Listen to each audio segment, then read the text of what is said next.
As you can see, I got the sunglasses on.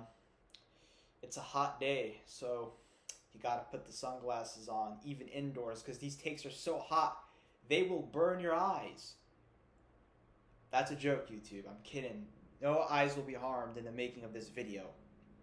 However, your ears may not like what you're about to hear. These 10 takes will progressively get harder than the next. And I'm going to start off with the first UFC hot take. Josh Hokit is very underrated. Josh Hokit has what it takes to be a UFC heavyweight champion. I mean, what does it really take? Like what does it really take to be a UFC heavyweight champion? His fight IQ is pretty damn good. Did we not see the Curtis Blades matchup? He fought that differently than Derek Lewis. I should have swapped them around. I meant he fought Derek Lewis better than he fought Curtis Blades. He fought him smarter because Derek has that power, bro. He's got that you know what power? You know what type of power Derek Lewis has. I'm not playing a character. This is who I am, all right? Josh Hokit style. Josh Hokit is very authentic. Okay? Josh Hokit is as authentic as it gets. Man. Fuck his haters. Fuck all you. Man. I hope all of you get sued by Mr. Hokit. I'm very honored to even talk about him. Alright? I'm very honored to talk about Mr. Hokit. You know? But yeah. That's the first hot take. That's a room temperature take. That's barely hot. You know what I'm saying? That take is barely hot. Number 2. Yeah, I'm gonna say it. You may not like it. Alex Pereira is an overrated striker, guys. Alex Pereira is an overrated striker. I mean, he literally gets hit at every chance he gets. It's like he wants to get hit. It's like he's got a magnet on his chin. Every straight punch someone throws at this guy lands. He's pretty shit. He sucks on the feet, if you really think about it. He's just big, has good, decent leg kicks, and a good left hook, and, cut like 50 pounds to make 185 pounds. I mean, and then he moves up and fights someone a little bigger. He's so dumb he puts on so much fat, and he just got chinned by a jab against Pillow Hand Cyril Gahn.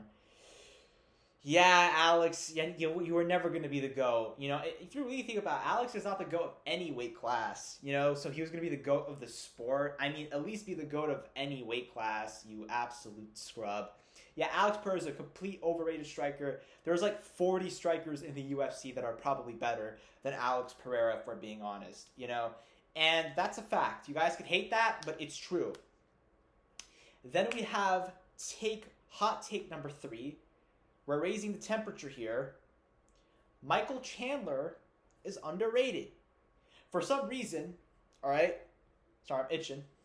Michael Chandler is so underrated. I mean, this guy, he is one of Mauricio Hoofy's best wins, and everyone's glazing Roofy. Right? Michael Chandler beat Eddie Alvarez. Eddie Alvarez has a win over Justin Gaethje. You know what I'm saying? Michael Chandler went to war with Justin Gaethje, who just smashed Ilia Topuria and made him quit on the stool. So is Michael Chandler really that bad? If we're being honest here, guys, is Michael Chandler really that bad? That's something you got to think about. That's something you got to think about if you're hating on Michael Chandler. Because he is if you hate on him, then everyone kind of isn't that good. Because, I mean, he's a guy who dropped, the great Charles Oliveira. He almost kind of finished him, and won the first round. Didn't get subbed by Oliveira. I mean, we glazed Max, but Chandler was the first guy to go 5 rounds and not get subs by Charles Oliveira. So, let's give Chandler some fucking credit here. Yeah. Or maybe Charles Oliveira is just shit, and he's just not that good. Because, I mean, he just lost to Ilya, so, it didn't age well. And, he's going to win over Gaethje. It's Well, is Gaethje really all that? Because he went to war with Chandler. It all comes back full circle. It all traces back to the great Michael Chandler. And I'm not trying to be funny here. It kind of shows how everyone's kind of on the same level in a weird way. But that's besides the point. That's besides the point. Then we go to hot take number 4.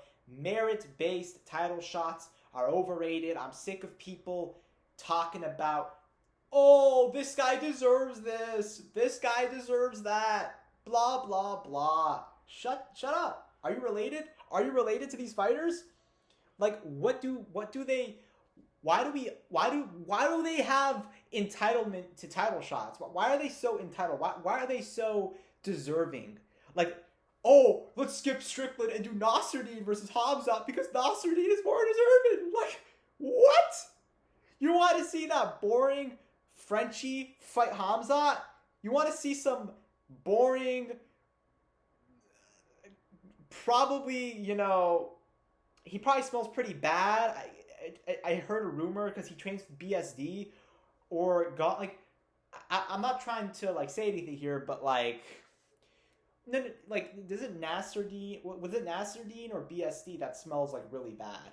Why did anyone want to see that guy fight for a title? It would have been a waste of everyone's time. It would have been a waste. It would have been a fucking waste of everyone's time. We want to see fun build-ups. We want to see competitive fights. It's not about who's deserving. It's about what is the best fight. It's a business, all right? And even if it's not this fucking lucrative business, right? It still needs to sell that the best are fighting the best. And sometimes the best isn't the most deserving contender. Oh, this guy's deserving, so that means he's, like, really fucking good, bro. He's so fucking good, guys. Look how deserving he is. Nah, he ain't that deserving, all right? He beat Kyle Baralho, bro. Kyle Baralho is, like, not good. Like, Kyle Baralho's best win is, like, Rainier Derrida, bro. Like, it's pretty good. He's pretty good, but it's not that. He's pretty shit. Kyle Baralho is one of those, like, he's a fighting nerd. How good can a fighting nerd really be? A fighting nerd would get dominated by Ian Gary. That's what a fighting nerd ceiling is getting dominated by a vegan over 5 fucking rounds, who's probably going to be fucking champion. That's not a hot take, though. But, yeah. Now, this next take, it may piss more of you off, because, like I said, it's only going to get hotter and hotter and hotter. Right? You know what I'm saying? It's only going to get hotter in here. Alright? Like, that's the truth. It's only going to get hotter, so, make sure to put sunscreen on. Okay? Make sure to turn the AC on, because you're going to feel the heat. You're going to feel the heat. This next take number 5. Hot take number 5. Yeah, I'm just going to say it. I know you're thinking the same thing if you're based. Demetrius Mighty Mouse Johnson is not only overrated, Demetrius Mighty Mouse Johnson is arguably not top 25 of all time. How funny is that? A guy that everyone's saying is the GOAT, a guy that everyone's saying has to be in your top 5, how funny is it that he is not even arguably in the top 25? All right, I almost said he was in the top 25. You could argue it. You could argue it. You could even argue that he's not. You can't argue he's top 20. You can't argue that he's like top 15 or top 10 or top. Your arguments are just, oh, look at his title defenses. He was the champion. He had a target on his back all those years and won in those 5-round fights. He got a title shot in flyweight. They literally made a weight class for him because he was a victim and he got victimized by Dominic Cruz. Like, they made a weight class for him to win the title, and he still, like, arguably lost to Ian McCall. He has a loss to Brad fucking Pickett, and he lost to Henry Cejudo when in the rematch when Cejudo actually improved. Like, Demetrius Johnson is kind of got a scrubby. Demetrius Johnson kind of just has a scrubby resume. He just kind of has a scrubby resume. And people glaze him because they want to seem like they support the fighter at the UFC wrong, yet they wouldn't have supported him if he was fighting in the UFC. And, the only reason people liked Demetrius like Demetrius now is because of his YouTube channel, and because of, I don't know, just to seem hardcore. Let's just glaze the old heads. Let's just glaze all the old heads, and that's Demetrius Johnson's entire legacy, is fighting guys like Kyoji Horiguchi, who were underdeveloped, fighting guys like Henry Cejudo, who were kind of underdeveloped. One of his best wins is John Dodson, and you want to know what's funny? Merab has a win over Dodson. No one talks about it. No one remembers it because a win over Dodson shouldn't really be remembered if you're an all-time great. If you're an all-time great and Dodson is like one of your best wins, you're not an all-time great. You're kind of a fraud, to be honest. Like, you're kind of shit. Right? Whether or not he's a flyweight GOAT, I don't care. Let him be the GOAT of that shit division that's overhyped by casuals that are disguised as hardcores. Glaze him all you want. He ain't no GOAT. He ain't no fucking GOAT. I know that for certain. Then we have take number 6. Yeah. I'm going to say it. Bo Nickel would be top 5 today.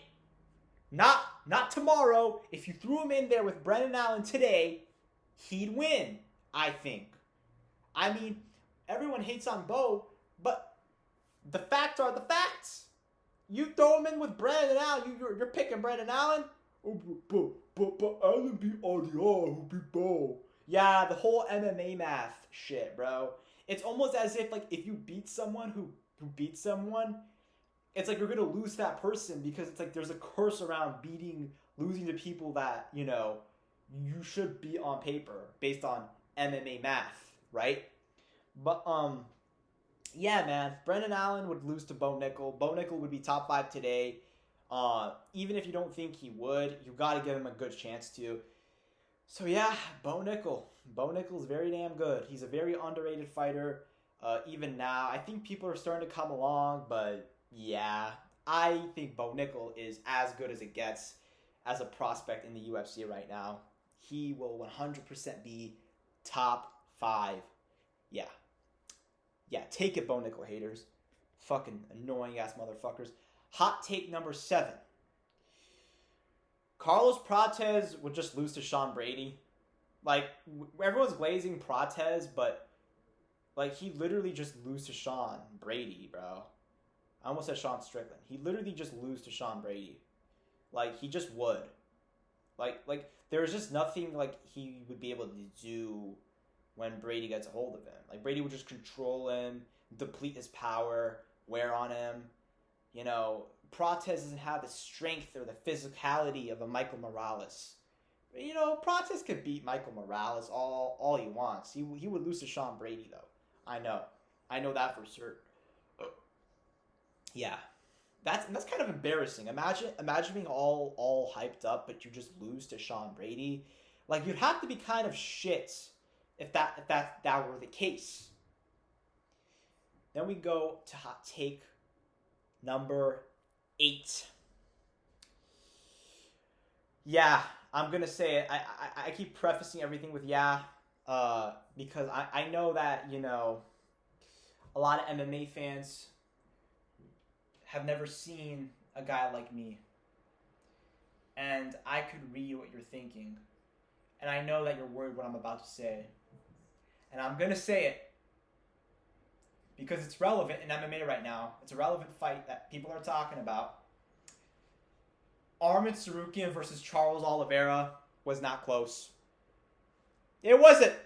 It wasn't even close. That first fight, the nerve of people to say that it was a robbery. It was a robbery that one judge gave it to Charles. That was the robbery. You are right. Charles Oliveira fans, your boy got dominated 80 to 90% of that fight. Your claim to him winning is him trying to submit Arman but failing. Your claim is based on the criteria. Charles Oliveira didn't even get close to subbing him. And for like 4.5 minutes was dominated in that round. And we're just going to give him the fight because he had one submission attempt that was like semi-tight. That was semi-close. We're just going to be like, yeah, Charles just won. He got robbed, bro. Yeah. Let's stop pretending that Arman wasn't the better man. He deserved that fucking win. Fuck the criteria. Yeah, I said it. Yeah, Charles tried and failed submissions. It should have been 5 rounds. Yeah, make it 5 rounds. Watch Oliveira get stopped. They're going to do the rematch. Oliveira, you're going to get stopped, bro. And your fans will cope. You know what I'm saying? And you want to know what's funny? Arman may have lost to Colby and RAF. I'd still pick him to beat Charles on the same night. Because Charles Oliveira is Arman's son. Alright? Arman cannot lose that fight. He just can't. Alright? And that's a fact. That's a fact. Hot take number 9. I'm just going to say it. Anthony Hernandez beats Dricus du Plessis. I'm going to be real. Like this isn't even... This is disgusting how MMA fans have just completely fallen off the fluffy train. And pretend that DDP just discovered like the cure for cancer because he beat a 39-year-old Kamaru Usman, who everyone says, oh, Kamaru Usman wasn't that good. We're going to get to the next hot take that I have because it's going to piss a lot. It's the hottest take ever. Maybe not ever, but it's the hottest take of today's episode. But back to what I was saying. DDP gets all this glaze for beating not Anthony Hernandez, Kamaru Usman, but Kamaru Usman was not all that? Really? Explain to me then what DDP really did. He arguably lost a round. He had another weird round in there. DDP didn't do anything. He looked so good. He looked better. DDP has been looking like this since the Sean Strickland rematch. He didn't show any improvements. He just fought Kamaru Usman, man. MMA fans glaze fighters like DDP. You know, if JDM bounces back with a split decision robbery over Gabriel Bonfim, everyone is going to be on his dick. They're just going to suck his cock. Like, MMA fans don't have a fair analysis of performances. They just glaze the narrative, they glaze who certain people glaze. There's literally like an echo chamber in the community. And if you glaze up these fighters, you're like, oh, you're glazing. Oh, this guy's overrated, man. Yeah, let's glaze Dricus du Plessis for what he did. Yeah, back to what I was saying. I'm just going on a tangent about DDP being overrated. Anthony Hernandez beats this dude's ass. You're gassing out at Usman's pace. Anthony Hernandez would fucking finish this bomb. Like, I'm mad even talking about it because people are fucking, how ridiculous is it for me to pick him? One of my loyal subscribers actually fucking thinks, and he's watching this right now, and he's probably mad because, you know, he has to accept that this is the truth. Anthony Hernandez would fuck Dricus du Plessis up, dude, if you're watching this. Anthony Hernandez would beat your boy. He would fuck him up.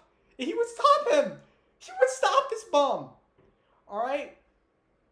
So, let's get that fucking sorted, dude.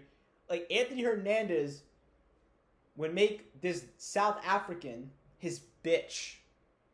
Alright? That's what would happen if they fought. So don't ever be glazing DDP in front of the great Lost Soul MMA. Do not. Because it's just stupid. And you will 100% be condemned verbally.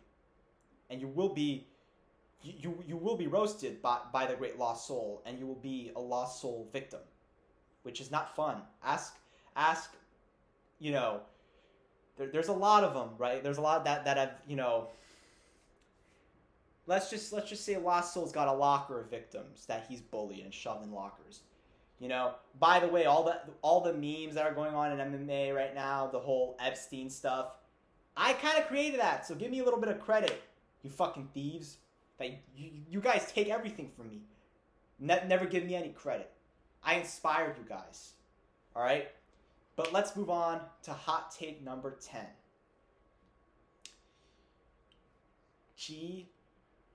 I want you guys to hear this. GSP is overrated.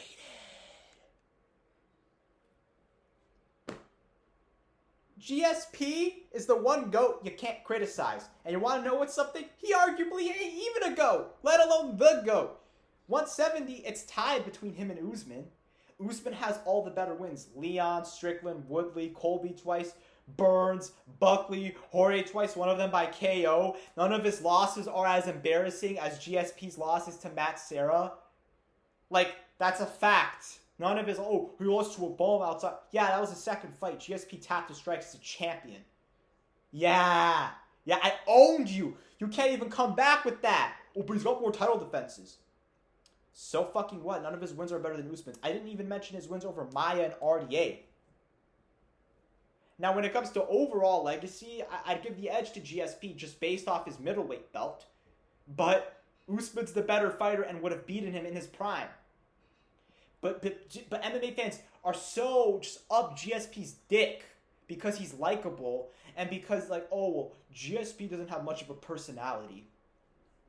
So we have to pretend that he's just so great and no legacy could surpass him.